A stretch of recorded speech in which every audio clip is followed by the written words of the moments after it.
मैं दीन ब्रह्मणी हूँ। चलो मेरे घर, जो कुछ भिक्षा भवन मांगे मिलेगा उसी में हम दोनों निर्वाह कर लेंगी। न जाने पूर्व जन्म में हम में तुम में क्या संबंध था। जब से तुम्हारी दशा सुनी है बेचैन हूँ। सारे शहर में आज घर घर में तुम्हारी चर्चा हो रही है। कोई कुछ कहता है, कोई कुछ। बस अब उठो, यहाँ सन्नाटे में पड़े रहना अच्छा नहीं। समय बुरा है। मेरा घर यहाँ से थोड़ी ही दूर पर है। नारायण का दिया हुआ बहुत कुछ है। मैं भी अकेली से दुकेली हो जाऊंगी। भगवान किसी न किसी प्रकार दिन काट ही देंगे। एक घने सुनसान भयानक वन में भटका हुआ मनुष्य जिधर पगडंडियों का चिन्ह पाता है उसी मार्ग को पकड़ लेता है। वह सोच विचार नहीं करता कि मार्ग मुझे कहाँ ले जाएगा। दूजी इस बुढ़िया के साथ चली। इतनी ही प्रसन्नता से वह एक कुएं में भी कूद पड़ती। वायु में उड़ने वाली चिड़िया दाने पर जा गिरी। क्या इन दाने के नीचे जाल बिछा हुआ था? दूजी को बूढ़ी कैलासी के साथ रहते हुए 1 मास बीत गया। कैलासी देखने में दीन किंतु मन की धनी थी। उसके पास संतोष रूपी धन था जो किसी के सामने हाथ नहीं फैलाता। रीवा के महाराज के यहाँ कुछ सहायता मिलती थी। यही उसके जीवन का अवलंब था। वह सर्वदा दूजी को ढांढस देती रहती थी। ज्ञात होता था कि दोनों माँ बेटी हैं।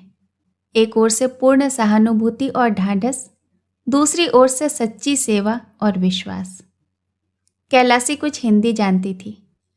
दूजी को रामायण और सीता चरित्र सुनाती। दूजी इन कथाओं को बड़े प्रेम से सुनती।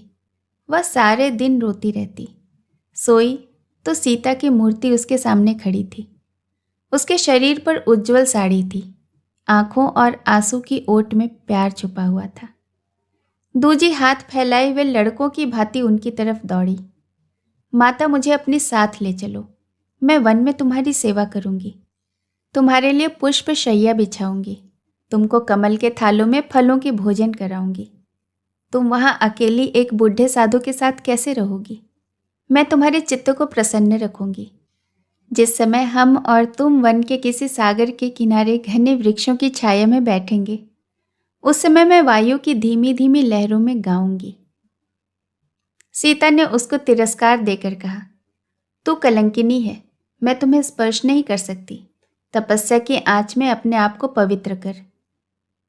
दूजी की आंखें खुल गई। उसने निश्चय किया कि मैं इस कलंक को मिटाऊंगी। आकाश के नीचे समुद्र में तारागण पानी के बुलबुलों की भांति मिटते जाते थे। दूजी ने उन झिलमिलाते हुए तारों को देखा। मैं उन्हीं तारों की तरह सबके नेत्रों में छिप जाऊंगी। उन्हीं बुलबुलों की भांति मिट जाऊंगी। विलासियों की रात हुई। संयोगी जागे। चक्कियों ने अपने सुहावने राग छेड़े। कैलासी स्नान करने चली। तब दूजी उठी और जंगल की ओर चल दी। चिड़िया पंखहीन होने पर भी सुनहरे पिंजड़े में न रह सकी। प्रकाश की धुंधली सी झलक में कितनी आशा, कितना बल, कितना आश्वासन है, यह उस मनुष्य से पूछो जिसे अंधेरे ने घने वन में घेर लिया है। प्रकाश की वह प्रभा उसके लड़खड़ाते हुए पैरों को शीघ्रगामी बना देती है। उसके शिथिल शरीर में जान डाल देती है। यहाँ एक एक पग चलना दुस्तर था। वहाँ इस जीवन प्रकाश को देखते हुए मीलों और कोसों तक प्रेम की उमंगों से उछलता हुआ चला जाता है। परंतु दूजी के लिए आशा की यह प्रभा कहाँ थी? वह भूखी प्यासी उन्माद की दशा में चलती जाती थी। शहर पीछे छूटा। बाग और खेत आए। खेतों में हरियाली थी। वाटिकाओं में वसंत की छटा। मैदान और पर्वत मिले। मैदानों में बांसुरी की सुरीली तानें थीं। पर्वतों के शिखर मोरों की झनकार से गूंज रहे थे। दिन चढ़ने लगा। सूर्य उसकी ओर आता हुआ दिख पड़ा। कुछ काल तक उसके साथ रहा। कदाचित रूठे को मनाता था, पुनः अपनी राह चला गया। वसंत ऋतु की शीतल मंद सुगंधित वायु चलने लगी। खेतों ने कोहरे की चादरें ओढ़ ली। रात हो गई और दूजी एक पर्वत के किनारे झाड़ियों से उलझती चट्टानों से टकराती चली जाती थी, मानो किसी झील की मंद मंद लहरों में किनारे पर उगे हुए झाऊ के पौधों का साया थरथरा रहा हो। इस प्रकार अज्ञात की खोज में अकेली निर्भय व गिरती पड़ती चली जाती थी, यहाँ तक कि भूख, प्यास और अधिक श्रम के कारण उसकी शक्तियों ने जवाब दे दिया। वह एक शिला पर बैठ गई और भयभीत दृष्टि से इधर उधर देखने लगी। दाहिने बाएं सभी ओर अंधकार था। उच्च पर्वत शिखाओं पर तारे जगमगा रहे थे। सामने एक टीला मार्ग रोके खड़ा था और समीप ही किसी जलधारा की दबी हुई साएं साएं की आवाज सुनाई देती थी। दूजी थककर चूर हो गई थी, पर उसे नींद न आई। सर्दी से कलेजा कांप रहा था। वायु के निर्दयी झोंके लेश मात्र भी चैन न लेने देते थे। कभी कभी एक क्षण के लिए आंखें झपक जाती और फिर चौंक पड़ती। रात्रि ज्यों त्यों व्यतीत हुई। सवेरा हुआ। चट्टान से कुछ दूर पर एक वृक्ष था, जिसकी जड़ें सूखे पत्थरों से चिमटकर यूं रस खींचती थी जैसे कोई महाजन दीन आसामियों को बांधकर उनसे ब्याज के रुपए वसूल करता है। इस वृक्ष के सामने कई छोटी छोटी चट्टानों ने मिलकर एक कोठरी की सी आकृति बना रखी थी। दाहिनी ओर लगभग 200 गज की दूरी पर नीचे की ओर पायस्विनी नदी चट्टानों और पाषाण शिलाओं से झूमती घूमती घामती बहती जा रही थी, जैसे कोई दृढ़ प्रतिज्ञ मनुष्य बाधाओं का ध्यान न कर कर अपने इष्ट साधन के मार्ग पर बढ़ता चला जाता है।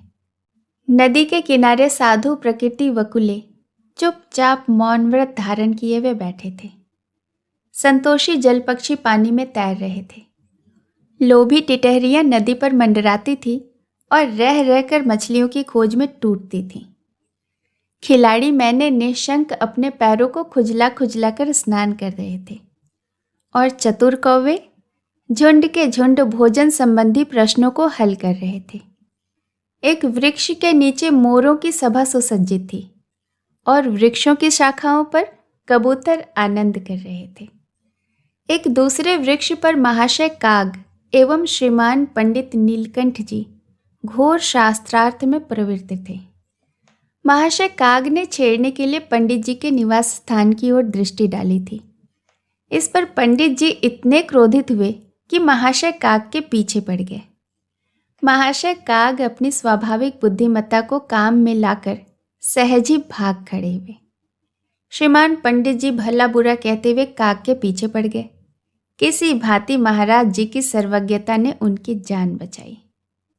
थोड़ी देर में जंगली नीलगायों का झुंड आया। किसी ने पानी पिया, किसी ने सूंघकर छोड़ दिया। 2-4 युवावस्था के मतवाले हिरण आपस में सींगें मिलाने लगे।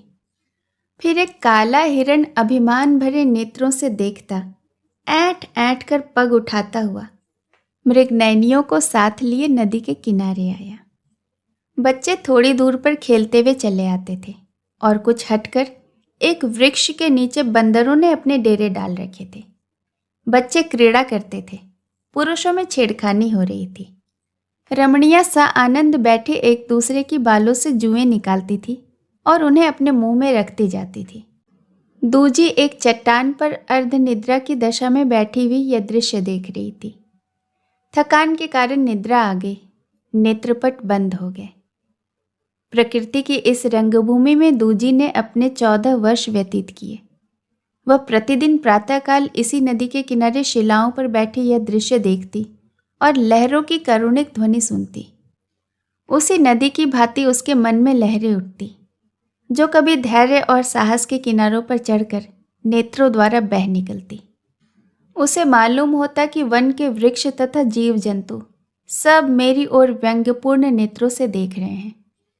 नदी भी उसे देखकर क्रोध से मुंह में फेन भर लेती है। जब यहाँ बैठे बैठे उसका जी उब जाता तो वह पर्वत पर चढ़ जाती और दूर तक देखती। पर्वतों के बीच में कहीं कहीं मिट्टी के घरौंदों की भांति छोटे छोटे मकान दिखाई देते, कहीं लहलहाती हुई हरियाली। सारा दृश्य एक नवीन वाटिका की भांति मनोरम था। उसके दिल में एक तीव्र इच्छा होती कि उड़कर उन चोटियों पर जा पहुंचूं। नदी के किनारे या पाकर की घनी छाया में बैठी वह घंटों सोचा करती।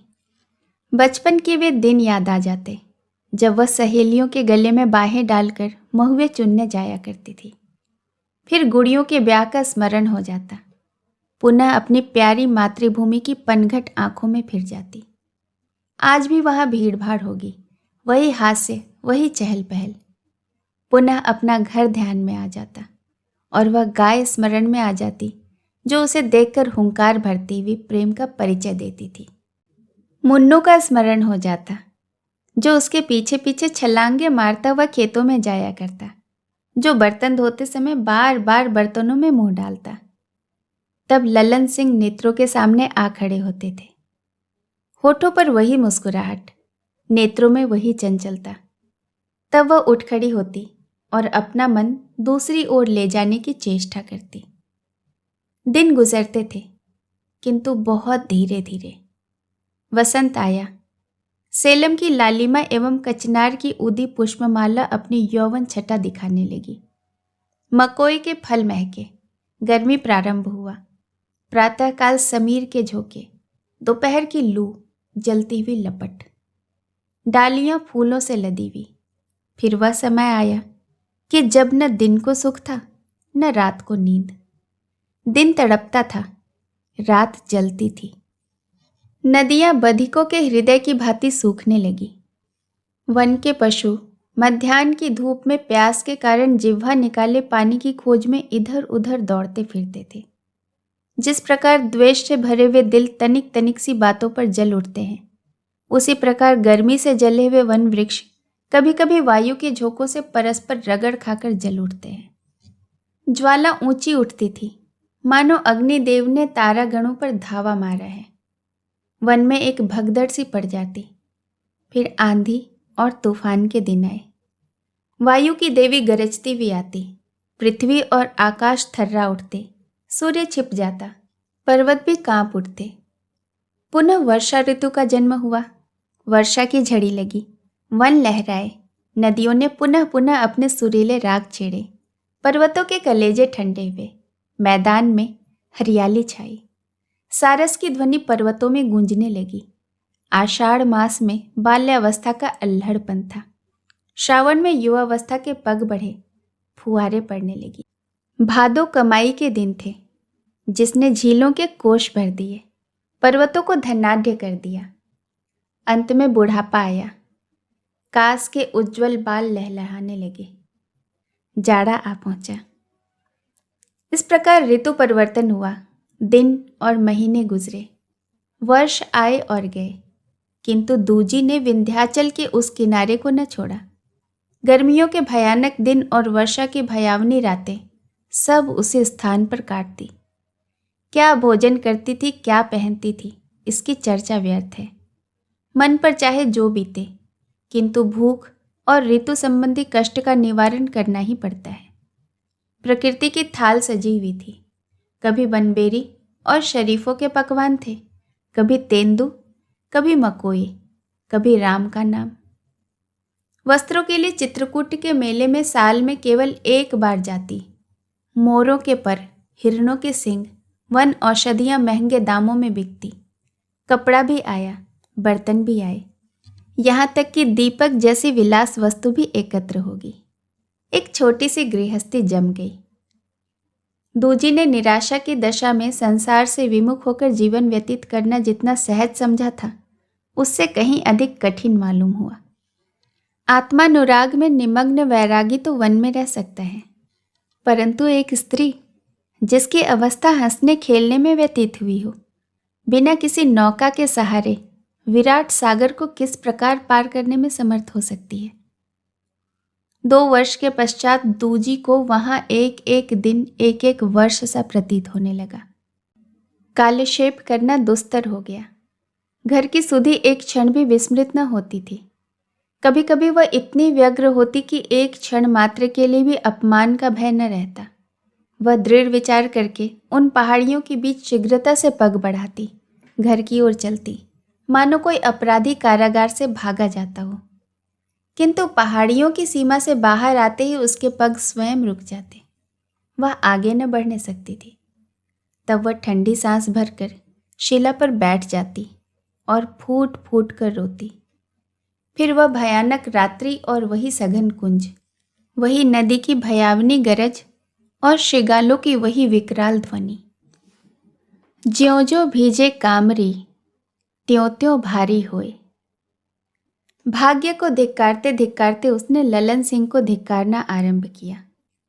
एकांतवास ने उसमें आलोचना और विवेचना की शक्ति पैदा कर दी।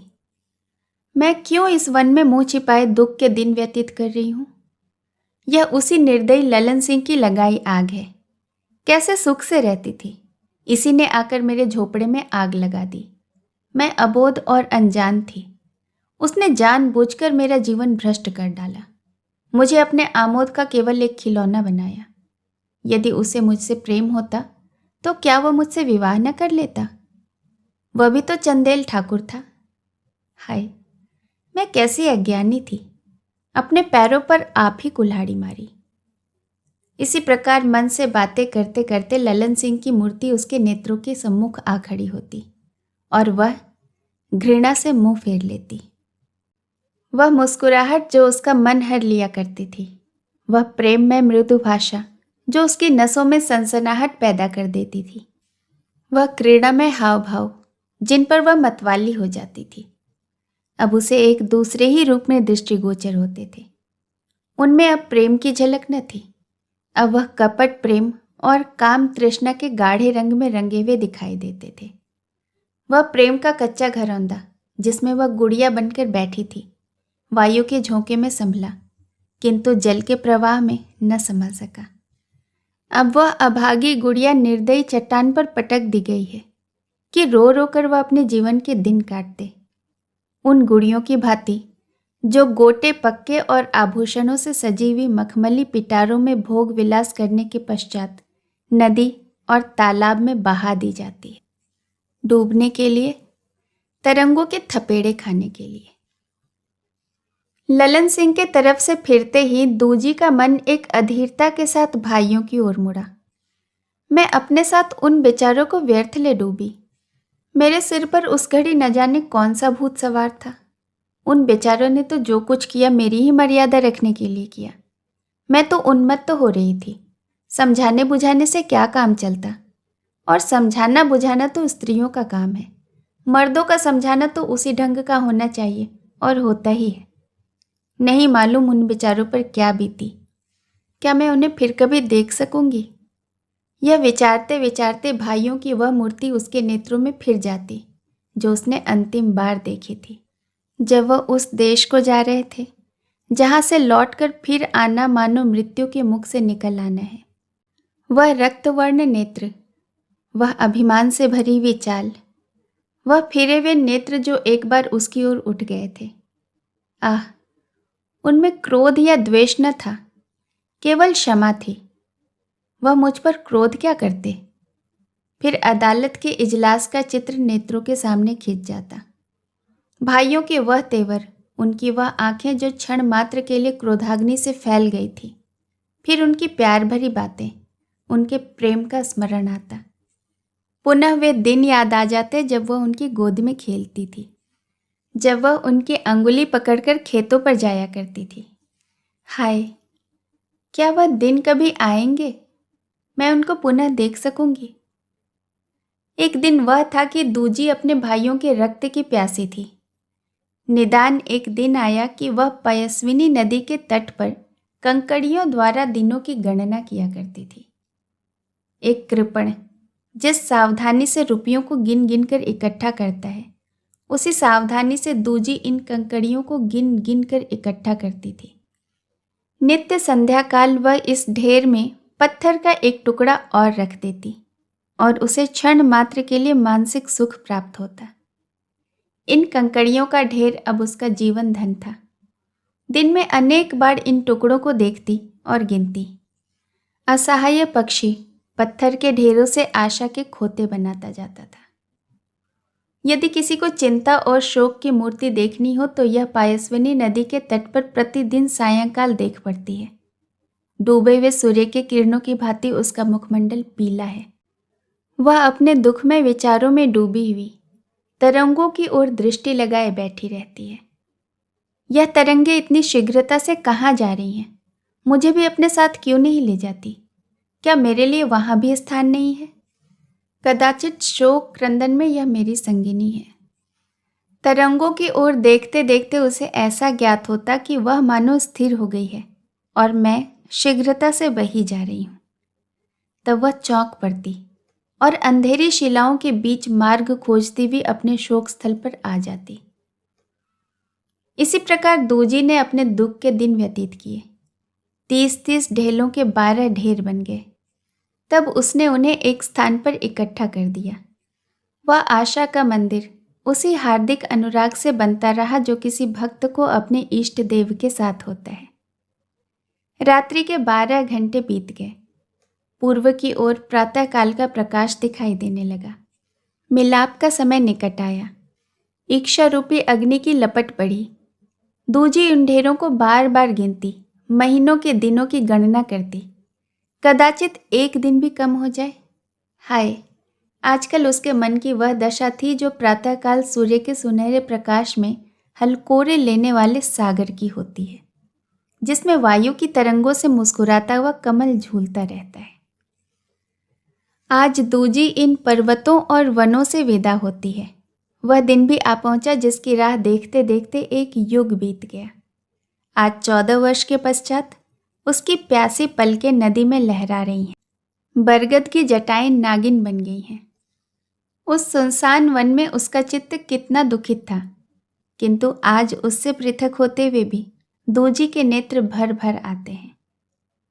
जिस पाकर की छाया में उसने दुख के दिन बिताए थे, जिस गुफा में उसने रो रो कर रातें काटी, उसे छोड़ते आज शोक हो रहा है।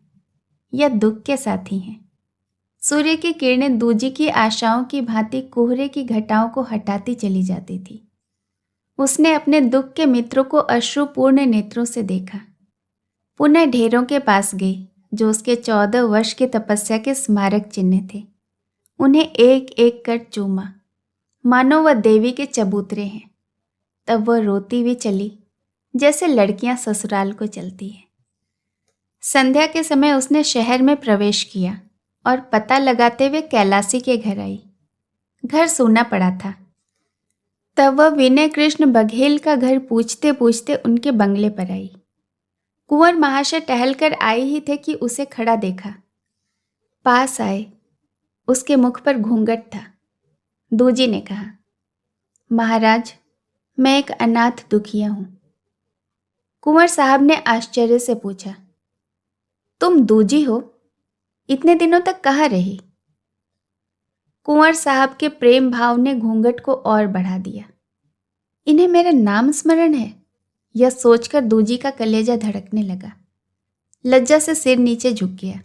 लजाती भी बोली, जिसका कोई हितु नहीं, उसका वन के सिवाय अन्यत्र कहाँ ठिकाना है। मैं भी वनों में रही, पयस्विनी नदी के किनारे एक गुफा में पड़ी रही। कुंवर साहब विस्मित हो गए। 14 वर्ष और नदी के किनारे की गुफा में? क्या कोई सन्यासी इससे अधिक त्याग कर सकता है? वह आश्चर्य से कुछ न बोल सके। दूजी उन्हें चुप देखकर बोली, मैं कैलासी के घर से सीधे पर्वत में चली गई और वहीं इतने दिन व्यतीत किए। 14 वर्ष पूरे हो गए। जिन भाइयों के गर्दन पर छुरी चलाई थी, उनके छूटने के दिन अब आए हैं। नारायण उन्हें अब कुशलतापूर्वक लाएं। मैं चाहती हूँ कि उनके दर्शन करूं और उनकी ओर से मेरे दिल में जो इच्छाएं हैं पूर्ण हो जाएं। कुंवर साहब बोले, तुम्हारा हिसाब बहुत ठीक है। मेरे पास आज कलकत्ते से सरकारी पत्र आया है कि दोनों भाई 14 तारीख को कलकत्ता पहुंचेंगे। उनके संबंधियों को सूचना दे दी जाए। यहाँ कदाचित 2-4 दिनों में आ जाएंगे। मैं सोच ही रहा था कि सूचना किसे दूं। दूजी ने विनयपूर्वक कहा, मेरा जी चाहता है कि जब वे जहाज पर से उतरें तो मैं उनके पैरों पर माथा नवाऊं। उसके पश्चात मुझे संसार में कोई अभिलाषा न रहेगी। इसी लालसा ने मुझे इतने दिनों तक जिलाया है, नहीं तो मैं आपके सम्मुख कदापि न खड़ी होती। कुंवर विनय कृष्ण गंभीर स्वभाव के मनुष्य थे। दूजी के आंतरिक रहस्य उनके चित्त पर गहरा प्रभाव डालते जाते थे। जब सारी अदालत दूजी पर हंसती थी, तब उन्हें उसके साथ सहानुभूति थी और आज इसके वृतांत को सुनकर वे इस ग्रामीण स्त्री के भक्त हो गए। बोले, यदि तुम्हारी यही इच्छा है तो मैं स्वयं तुम्हें कलकत्ता पहुंचा दूंगा। तुमने उनसे मिलने की जो रीति सोची है उससे उत्तम ध्यान में नहीं आ सकती, परंतु तुम खड़ी हो और मैं बैठा हूं, यह अच्छा नहीं लगता दूजी। मैं बनावट नहीं करता। जिसमें इतना त्याग और संकल्प हो वह यदि पुरुष है तो देवता है, स्त्री है तो देवी है। जब मैंने तुम्हें पहले देखा उसी समय मैंने समझ लिया था कि तुम साधारण स्त्री नहीं हो। जब तुम कैलासी के घर से चली गई तो सब लोग कहते थे कि तुम जान पर खेल गई, परंतु मेरा मन कहता था कि तुम जीवित हो। नेत्र से पृथक होकर भी तुम मेरे ध्यान से बाहर न हो सकी। मैंने वर्षों तुम्हारी खोज की, मगर तुम ऐसी खोह में जा छुपी थी कि कुछ पता ही न चला। इन बातों में कितना अनुराग था। दूजी को रोमांच हो गया, हृदय बल्लियों उछलने लगा। उस समय उसका मन चाहता था कि इनके पैरों पर सिर रख दूं। कैलासी ने एक बार जो बात उससे कही थी वह बात उसे इस समय स्मरण आई। उसने भोलेपन से पूछा, क्या आप ही के कहने से कैलासी ने मुझे अपने घर में रख लिया था? कुंवर साहब लज्जित होकर बोले, मैं इसका उत्तर कुछ न दूंगा। रात को जब दूजी एक ब्राह्मणी के घर पर नर्म बिछावन पर लेटी हुई थी तो उसके मन की वह दशा हो रही थी जो अश्विन मास के आकाश की होती है। एक ओर चंद्र प्रकाश, दूसरी ओर घनी घटा और तीसरी ओर झिलमिलाते हुए तारे। प्रातः काल का समय था। गंगा नामक स्टीमर बंगाल की खाड़ी में अभिमान से गर्दन उठाए समुद्र के लहरों को पैरों से कुचलते हुगली के बंदरगाह की ओर चला जाता था। 150 से अधिक आदमी उसकी गोद में थे। अधिकतर व्यापारी थे, कुछ वैज्ञानिक तत्वों के अनुरागी, कुछ भ्रमण करने वाले और कुछ ऐसे हिंदुस्तानी मजदूर जिनको अपनी मातृभूमि आकर्षित कर रही थी। उसी में दोनों भाई शान सिंह और गुमान सिंह एक कोने में बैठे निराशा की दृष्टि से किनारे की ओर देख रहे थे। दोनों हड्डियों के दो ढांचे थे, उन्हें पहचानना कठिन था। जहाज घाट पर पहुंचा। यात्रियों के मित्र और परिचित जन किनारे पर स्वागत करने के लिए अधीर हो रहे थे। जहाज पर से उतरते ही प्रेम की बाढ़ आ गई। मित्रगण परस्पर हाथ मिलाते थे, उनके नेत्र प्रेमाश्रु से परिपूर्ण थे। यह दोनों भाई स्नेह स्नेह जहाज से उतरे, मानो किसी ने ढकेल कर उतार दिया। उनके लिए जहाज के तख्ते और मातृभूमि में कोई अंतर न था। वे आए नहीं बल्कि लाए गए। चिरकाल के कष्ट और शोक ने जीवन का ज्ञान भी शेष न छोड़ा था। साहस लेश मात्र भी न था। इच्छाओं का अंत हो चुका था। वह तट पर खड़े विस्मृत दृष्टि से सामने देखते थे। कहाँ जाए? उनके लिए इस संसार क्षेत्र में कोई स्थान दिखाई न देता था। तब दूजी उस भीड़ से निकलकर आती दिखाई दी। उसने भाइयों को खड़े देखा। तब जिस भांति जल खाई की ओर गिरता है, उसी प्रकार अधीरता की उमंग में रोती हुई वह उनके चरणों में चिमट गई। दाहिने हाथ में शनि सिंह के चरण थे, बाएं हाथ में गुमान सिंह के, और नेत्रों से अश्रुधाराएं प्रवाहित थी, मानो दो सूखे वृक्षों की जड़ों में एक मुरझाई बेल चिमटी हुई है, या दो सन्यासी माया और मोह की बेड़ी में बंधे खड़े हैं। भाइयों के नेत्रों से भी आंसू बहने लगे। उनके मुखमंडल बादलों में से निकलने वाले तारों की भांति प्रकाशित हो गए। वह दोनों पृथ्वी पर बैठ गए और तीनों भाई परस्पर गले मिलकर बिलख बिलख कर रोए। वह गहरी खाड़ी जो भाइयों और बहनों के बीच में थी, अश्रुधाराओं से परिपूर्ण हो गई। आज 14 वर्ष के पश्चात भाई और बहन में मिलाप हुआ और वह घाव जिसने मांस को मांस से, रक्त को रक्त से विलग कर दिया था, परिपूर्ण हो गया। और वह उस मरहम का काम था जिससे अधिक लाभकारी और कोई मरहम नहीं होता, जो मन के मैल को साफ करता है, जो दुख को भुलाने वाला और हृदय की दाह को शांत करने वाला है, जो व्यंग विषैले घावों को भर देता है। यह काल का मरहम है। दोनों भाई घर को लौटे। पट्टीदारों के स्वप्न भंग हो गए। हित मित्र इकट्ठे हुए। ब्रह्मभोज का दिन निश्चय हुआ। पूरियां पकने लगी। घी की सर्वश्रेष्ठ ब्राह्मणों के लिए, तेल की पासी चमारों के लिए। काले पानी का पाप इस घी के साथ भस्म हो गया। दूजी भी कलकत्ते से भाइयों के साथ चली, प्रयाग तक आई। कुंवर विनय कृष्ण भी उनके साथ थे। भाइयों से कुंवर साहब ने दूजी के संबंध में कुछ बातें की। उसकी भनक दूजी के कानों में पड़ी। प्रयाग में दोनों भाई बहन रुक गए कि त्रिवेणी में स्नान करते चले। कुंवर विनय कृष्ण अपने ध्यान में सब ठीक करके मन प्रसन्न करने वाली आशाओं का स्वप्न देखते हुए चले गए, किंतु फिर वहां से दूजी का पता न चला। मालूम नहीं क्या हुआ, कहाँ चली गई। कदाचित गंगा जी ने उसे अपनी गोद में लेकर सदा के दुख से मुक्त कर दिया। भाई बहुत रोए पीटे, किंतु क्या करते। जिस स्थान पर दूजी ने अपने वनवास के 14 वर्ष व्यतीत किए, वहां दोनों भाई प्रतिवर्ष जाते हैं और उन पत्थरों के ढेरों से चिमट चिमट कर रोते हैं। कुंवर साहब ने भी पेंशन ले ली, अब चित्रकूट में रहते हैं। दार्शनिक विचारों के पुरुष थे। जिस प्रेम की खोज थी वह न मिला।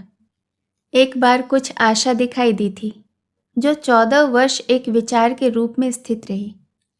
एकाएक आशा की धुंधली झलक भी एक बार झिलमिलाते हुए दीपक की भांति हंसकर सदा के लिए अदृश्य हो गई। कहानी में अंत तक मेरे साथ बने रहने के लिए आपका बहुत बहुत धन्यवाद। दोस्तों, अगर कहानी पसंद आई हो तो इसे आप अपने तक ही न रखकर अपने मित्रों और परिवारजनों के साथ शेयर कर सकते हैं।